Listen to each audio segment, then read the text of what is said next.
আমাদের প্রধান দাবি আমাদের সরকারি স্বীকৃতি দিতে হবে, ন্যূনতম 15,000 টাকা আমাদেরকে দিতে হবে। আশাকর্মীর চাকরিদের স্বীকৃতি সহ মাতৃত্বের ছুটির পাশাপাশি ভাতার পরিমাণ বৃদ্ধি সহ একাধিক দাবি নিয়ে আজ বারাসাত মেডিকেল কলেজের সামনে হাসপাতালের গেটের সামনে বিক্ষোভ করেন তারা। এই বিক্ষোভের জেরে দীর্ঘক্ষণ বারাসাত হসপিটালের মূল প্রবেশ দুয়ার বন্ধ ছিল, যার জেরে চূড়ান্ত হয়রানি হতে হয়েছে হাসপাতাল কর্তৃপক্ষ, চিকিৎসক ও রোগীদের। পাশাপাশি আটকে পড়ে অ্যাম্বুলেন্স পরিষেবাও। আশাকর্মীরা কি জানিয়েছেন একটু শুনে নেব।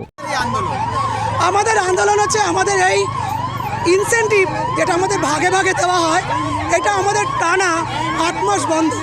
ঠিক আছে, ইনসেন্টিভ দেওয়া হয় না। আজকে আমাদের দিদিরা, অনেক দিদিরা এই চাকরি করতে করতে মারা যাচ্ছে। তাদেরকে বলেছিলেন উনি 5 লক্ষ টাকা দেবেন যারা 65 বছর করতে পারবেন, কিন্তু যদি 65 বছর না করতে পারে, যেই দিদি 60 বছর 45 বছরে মারা যাচ্ছে, তাদের পরিবারকে কোনো বেনিফিট পাচ্ছে না। আমরা চাই যাতে এই ফুল বেনিফিটটা তাদের পরিবার পাক।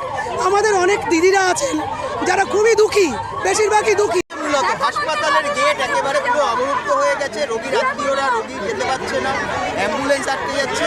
কি সমস্যা, কি কারণে আপনাদের এখানে আমাদের প্রধান দাবি আমাদের সরকারি স্বীকৃতি দিতে হবে, ন্যূনতম 15,000 টাকা আমাদেরকে দিতে হবে। আশাকর্মীরা স্বাস্থ্য পরিষেবা দেয়, কি তাদের কোনো মাতৃত্বকালীন ছুটি নেই, সে মাতৃত্বকালীন ছুটি দিতে হবে। মৃত আশাকর্মীর পরিবারকে 5 লক্ষ টাকা আর্থিক প্রদান করতে হবে। আমাদের মোবাইল ব্যবহার করার জন্য খুব চাপ, প্রেশার ক্রিয়েট করা হচ্ছে, তো মোবাইলে ন্যূনতম রিচার্জ এবং কোনো অ্যাপের মাধ্যমে আমরা কাজ করব না। আমাদের মেন দাবি এগুলোই।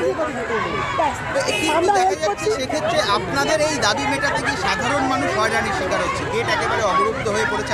আমরা সাধারণ মানুষের হয়েই কাজ করি, আমরা এটা চাইনি। স্যার যদি আমাদেরকে ভেতরে ডেকে নেন, আমাদের সঙ্গে কথা বলে, তাহলে আমরা এগুলো ছেড়ে দেবো। আর আমরা কখনোই অ্যাম্বুলেন্স আটকাচ্ছি না। আমরা চাইছি আমাদের একটু ভেতরে জায়গা করে বসতে দেওয়া, কিন্তু এখানে আমাদেরকে আটকে দিয়েছে, তাহলে আমরা কি করব?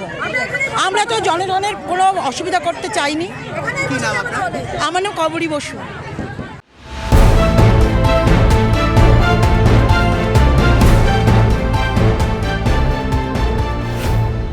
Bureau report, Bengal TV.in।